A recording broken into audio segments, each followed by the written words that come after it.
Hello, my name is Sebastian Schiller, and I'm going to present our recent work on the robustness of dataset inference. Dataset inference is a very promising fingerprinting technique for machine learning models. There is no denying that model theft is an important concern. Nowadays, machine learning models constitute business advantage and valuable intellectual property.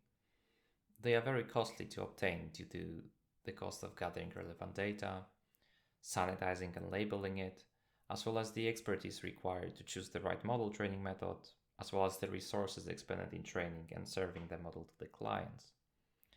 Hence, an adversary who steals the model can avoid these costs if the cost of executing the attack is lower than training the model from scratch. So it's worth asking, what can we do to actually defend against model theft? And on one hand side, we can try to prevent or slow down model extraction or detect it. And on the other, we can try to deter the attacker by providing the means for ownership demonstration, for instance via model watermarking or fingerprinting. However, watermarking schemes are quite brittle, even though they are very easy to deploy, while on the other hand, fingerprinting schemes are way more robust, but are quite expensive to deploy.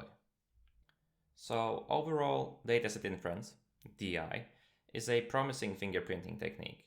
It's applicable both to white box and black box theft. It's quite robust and efficient compared to other fingerprinting schemes, and it does not conflict with other protection mechanisms. In essence, it builds on the idea that most models are trained using private data. Hence, if someone extracts the model or trains the model with stolen data, their model should have similar features and hence decision boundaries to the victim model. And then the AI can use private data to identify models with similar decision boundaries. And on a high level, how DI works is it iteratively probes decision boundaries of suspects models using increasingly noisy samples. And it obtains distance embeddings for revealed private data and some other public data, compares those embeddings to the embeddings from the victim model, and then makes a decision using a hypothesis test. Well, upon closer examination, we found that DI can suffer from false positives and false negatives in certain settings. Mind you that all empirical valuation in the original work was done using nonlinear models. And the primary results were reported for Cypher 10 and Cypher 100. In this presentation, we are going to focus on the Cypher 10 results. So in essence, how the dataset is used is first, we take the training set and we use it to train the teacher model, aka the victim model. And then we use the test set to train an independent model that in theory belongs to an innocent third party. And we are using that model to evaluate the distinguisher in the DI process to make sure that we are not accusing innocent parties. However, the very same test set and the training set are used to train the distinguisher. And hence, we are double dipping on the test set because we are using it both to train the distinguisher and as a training set for our evaluation model, the independent model. This is not an issue of the training set because we want to identify models that are derived from our training set. So in order to rectify this, we revisited the splits and we split the Cypher 10 training set into two non-overlapping chunks. Let's call them A and B. One for the teacher, the victim model, and one for the independent model, B. Now this is a truly independent model. And we still have the test set and the chunk A to train the distinguisher.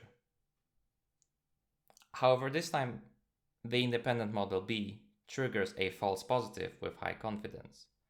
So as you can see in the table, for the victim model A, the teacher, DI with very high confidence says that the model is stolen, which is our model, everything is correct. Then for the model trained on the test set, as in the original split, it says that the model is confidently not stolen. However, for the model trained on the chunk B, which is truly independent, DI says that the model is stolen. Recall that I just said that the empirical evaluation was done for nonlinear models, which correspond to the vast majority of large models that we use nowadays.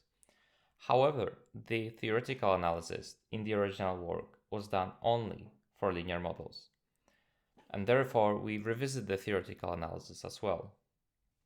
And we find that for linear models, false positives are more probable than in the original analysis in certain cases, and it requires revealing substantially more data to alleviate them.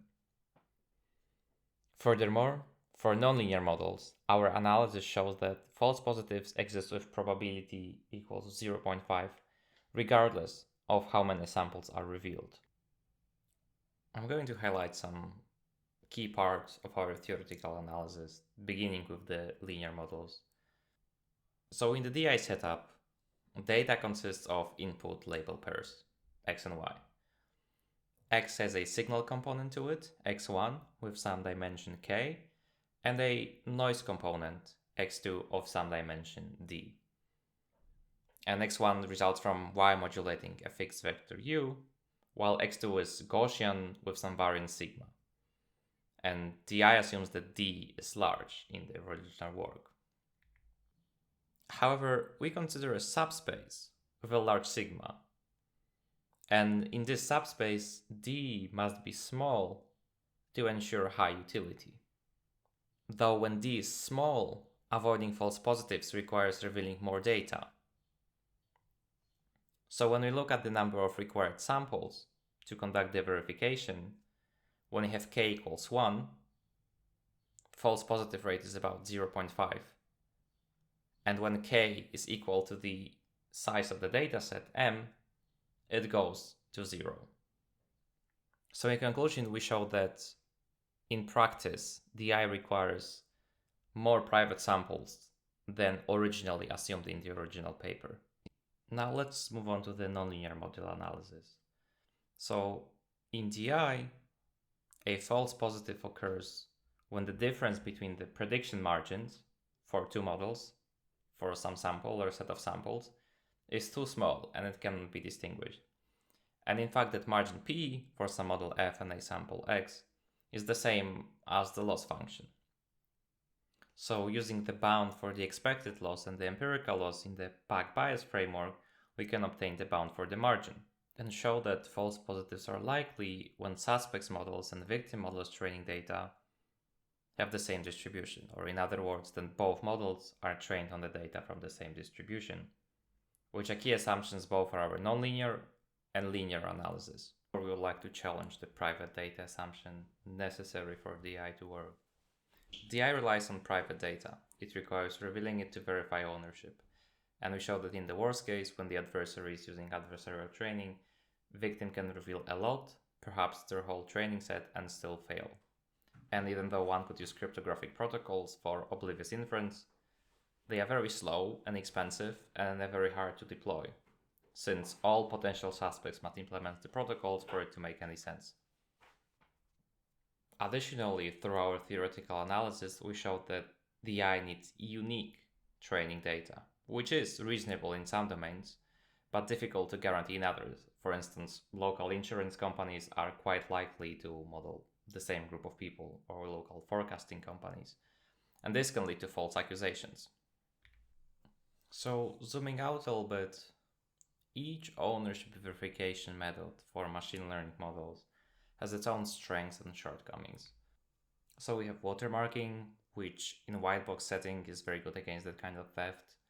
It's applicable to model stealing, it's very easy to deploy, but brittle. We have other fingerprinting schemes, for instance, conferable adversarial examples, passport layers, and although they are more robust than watermarking, they are very hard to deploy and oftentimes computationally expensive. And then we have dataset inference, which is more robust than watermarking, but risks false positives and false negatives and can collide with privacy for certain datasets. So in conclusion, DI is indeed a promising fingerprinting technique. However, it suffers from false positives if models are trained on data from the same distribution. And we show theoretically and empirically that linear models suffer from false positive when the noise dimension is small, and that can be alleviated by revealing substantially more data. However, for nonlinear models, the false positives exist with probability 0.5, and unfortunately, revealing more data does not help. Furthermore, an adversary can evade DI using adversarial training.